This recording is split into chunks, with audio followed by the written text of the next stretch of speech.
How's it going, everyone? It's Juan Romero here from SwitchWatch, back with another review. Today it's Streets of Red, Devil's Dare Deluxe, but is it any good on the Switch and is it worth your hard-earned cash? Let's find out in the review. So let's start with the story. It starts out in the Benny Arcade Expo, one of the biggest gaming events of the year, and after 2 years of waiting, a new game is ready to be announced. But just like that, the world goes from bad to worse, with the convention getting overrun by monsters. A red fairy turns up and gives our characters the power to fight back.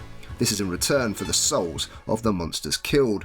The game begins with you as the player able to choose from a variety of characters: Kingston, Anthony, Queenie Jackson, Jonathan or Axel, so 6 in total. Bear in mind though that a couple of the characters are locked until you complete the game for the first time.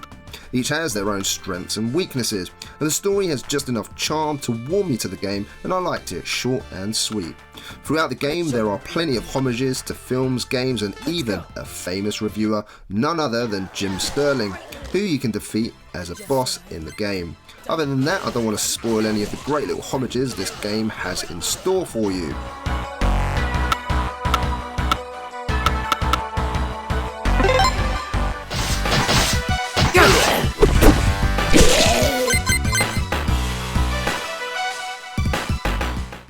In terms of audio, the game I think is rather good. It's not going to knock your socks off, but then it doesn't really need to. It does enough with its various sound effects and music. I love the backing track, for example, in the selection screen, as it's obvious which film it's from. The levels themselves have backing tracks which keep you flowing throughout the game, and a lot of the music is reminiscent to films from the 80s, which I absolutely loved. Now, in terms of the visuals and performance here, the developer's secret base took inspiration from its own early Flash game called Bitejacker, and the look and similarity is absolutely uncanny. They also drew inspiration from Metal Slug in terms of the sprites being expressive and there being excessive violence. The look of the game, seeing as it's based on horror, uses a monochromatic look with a Night of the Living Dead style. Now, I really like the look of the game, and being a horror fan myself, this was right up my street. The use of gore is appropriate here with the style this is going for, and it does look great. The inspirations the game has taken from are there for all to see, and it resonated with me as I grew up playing and watching many of the games and films this drew inspiration from. The game runs nice and smooth on the Switch for the most part, and I only encountered a little bit of slowdown here and there, but rarely. It looks crisp in both handheld and in docked mode, and the only thing I found a bit disconcerting was when I was in the middle of a massive combo and would hit the enemies multiple times. With each hit, the enemy naturally falls back across the screen, and as I continued my combo, they would eventually end up out of sight, where I could still hit the enemies but would not be able to see them as the camera would not move with the action. The camera only moves to the next part of the level once you've taken out all the enemies in that particular screen. This was mildly annoying, and I really hope that it could be patched, as I like to see what I'm hitting.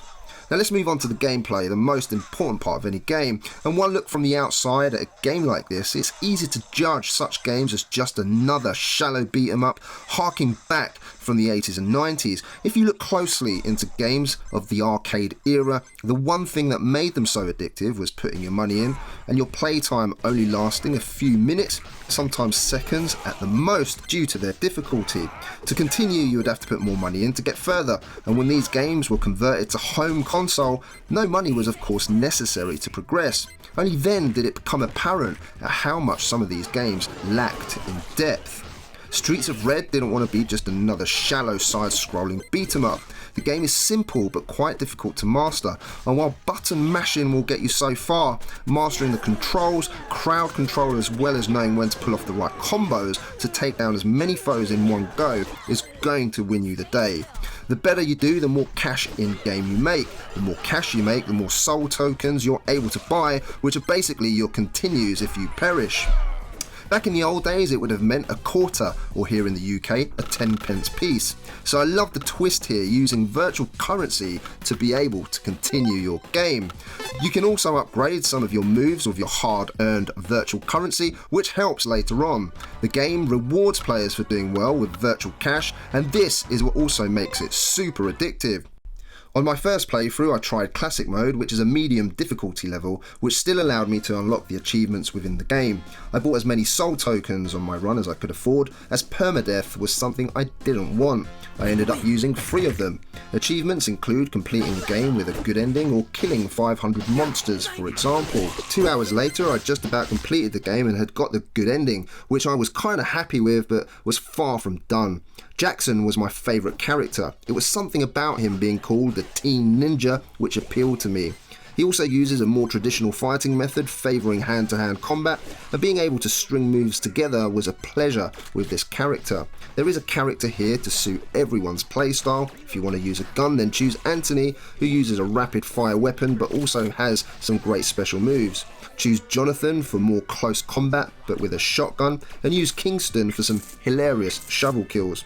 On my next run through I tried both Queenie, who rides in what seems like a mech but is slow, and Axel, who was more to my taste and looks as if he was based from Zelda with his shield and sword, but again he didn't really suit my playstyle, so I didn't take to them. So I went for Anthony, who has a nice change up in being able to kill enemies from afar. Each has their strengths and weaknesses of course, and it's all about mastering them each. They are nice and varied, so it definitely keeps things fresh. In expert mode you can place bets before the level begins for bigger rewards, and I loved that. For $600 all the mobs and bosses become elites, but the rewards become much bigger. However, if you're not skilled enough or have not learned the moves properly, you may chicken out and make less money. The more cash you make, the further you'll get, as the money keeps you in the game, even though it's virtual. It's a nice twist, because back in the day, you needed real money to keep going if you're not skilled enough. Now, the control scheme is kept simple and has been based on games such as Streets of Rage.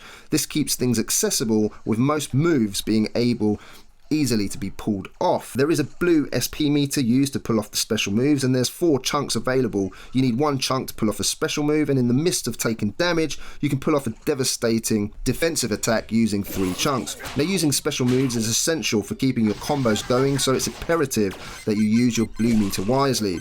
The blue bar fills up the more enemies you destroy, and quicker if you can take out multiple foes at the same time, which the game loves telling you about. It also makes it easier for players to reach the more fun parts of the game quickly without having to spend hours and hours learning the moves.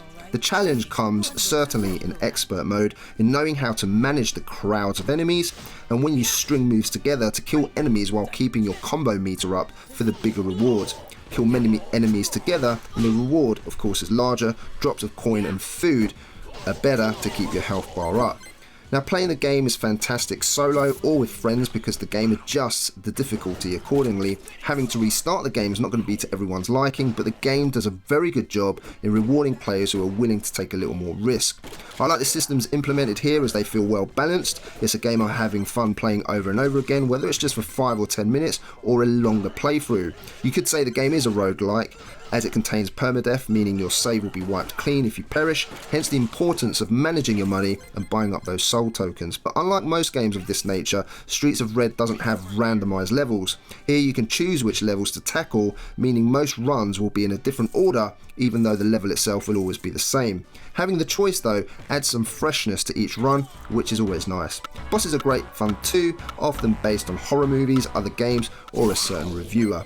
They are quite difficult but also nicely varied, and I never got bored on beating up on them. In terms of value, this game is $7.19 or £5.03 currently, with 20% off the Switch. Quite honestly, for this price, I cannot think of a better game to spend your $5 on. If you're a fan of side-scrolling beat-em-ups, then do yourself a favour, buy this game, because it's honestly a bargain and tremendous fun. I put 2 hours in to complete the game, another 2 trying to complete it in expert mode, and I've put in more time playing this with my friends in co-op. So the replay value is there, even if the game is quite short.